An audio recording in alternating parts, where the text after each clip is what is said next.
లోకరక్షకుడైన దేవాది దేవుడు నజరేయుడైన యేసుక్రీస్తు ఆయన కుమారులుగా మమ్మల్ని మీ వద్దకు పంపించాడు. ఎందుకంటే ఎవరు కూడా నశించి నిత్య నరకానికి వెళ్ళటం ఇష్టం లేక ఆయన ప్రియకుమారుణ్ణి లోకానికి లోకరక్షకుడిగా పంపించి మనం అపరాధంలో చాపంలో చేత చచ్చిన వారమై ఉండగా వాటి నుండి విడిపించడానికి ఆయనే పాప పరిహార్థ బలిగా మార్చబడ్డాడు. మన శాపాన్ని పాపాన్ని ఆయన భరించి మన అపాప నుంచి విడిపించి మనల్ని పరిశుద్ధులుగా నీతిమంతులుగా చేసి ఆయన నిత్య రాజ్యానికి వారసులుగా హక్కుదారులుగా మనందరిని చేసుకున్నాడు. ఈ లోకంలో ఉన్నట్లయితే మనం ఏమి చూసినా చాలా భయంకరమైన పరిస్థితులు, భయంకరమైన ప్రభావాలు చూస్తున్నాము. మనము ఏ రీతిగా మనం ఉన్నామంటే మనకు తెలియకుండానే లోకానుసారంగా లోక పరిస్థితుల్లో కొట్టుమిట్లాడుచున్నాం. ఎన్నో కష్టాలు, ఎన్నో బాధలు, ఎన్నో వ్యాధులు, ఎన్నో ఇబ్బందులు, ఎన్నో అవంతరాలు, వాటన్నిటినీ జయించడానికి మనకి లోకములో కేవలము శాంతి, సమాధానం, నెమ్మది లేక జీవిస్తున్న మనకి సమాధానకర్తగా, ఆలోచనకర్తగా, ఆశ్చర్యకరుడుగా ఈ లోకానికి వచ్చాడు.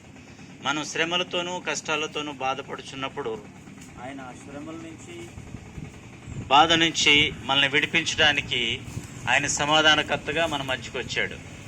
మనం ఆయన స్వాతంత్రించుకుని ఆయన అంగీకరించినట్లయితే మన కుటుంబానికి, మన బిడ్డలకి, మన గ్రామానికి శాంతిని, సమాధానం ఇచ్చే దేవుడై ఉన్నాడు. కాబట్టి ప్రభునందు ప్రియులారా, ప్రతి ఒక్కరూ మన సొంత రక్షణని అంగీకరించుకున్నట్లయితే ఆయన నిత్య రాజ్యానికి అర్హులము, హక్కుదారులము. అలాగే మనం శాంతి కలిగిన వారమై, నెమ్మది కలిగిన వారమై, ప్రశాంత కలిగిన వారై జీవించడానికి ఆయన మార్గమై ఉన్నాడు.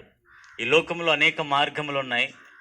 ఆ మార్గములే అనేక విధములుగా, ఆయా రీతులుగా, రకరకాలుగా ఉంటాయి. కానీ ఈయన మార్గము పరలోక రాజ్యము, ఆయన రాజ్యము నిత్య రాజ్యము, ఆయన రాజ్యము శాశ్వత రాజ్యము, ఆయన రాజ్యము యుగయుగలు ఆయనతో జీవించడానికి ఉండే నిత్యమైన రాజ్యము. నిత్య రాజ్యము మనకి స్థిరపరిచి ఆయన మన నిమిత్తము చనిపోయి మరణించి మూడో దినం లేచి మృత్యుంజయుడై మన కొరకు తండ్రికి విజ్ఞాపన చేయుచున్నాడు. నిత్యము ఆయన దినమెల్ల చేతులు చాపుచు ప్రయాసపడుతున్న సమస్త జనులారా నా యొద్దకు రండి, మీకు విశ్రాంతి కలుగు చేస్తానని ప్రభువు సెలవిస్తున్నాడు. ప్రభునందు ప్రియులారా, దాన్ని గమనించిన వారే ప్రతి ఒక్కరూ నిజ రక్షకుడు యేసుక్రీస్తు నమ్ముకొని మీ సొంత రక్షణగా అంగీకరించి ఆయన రాజ్యానికి వారసులవ్వాలని తన ప్రియులైన మమ్మల్ని అందరినీ మీ చెంతకు పంపించాడు.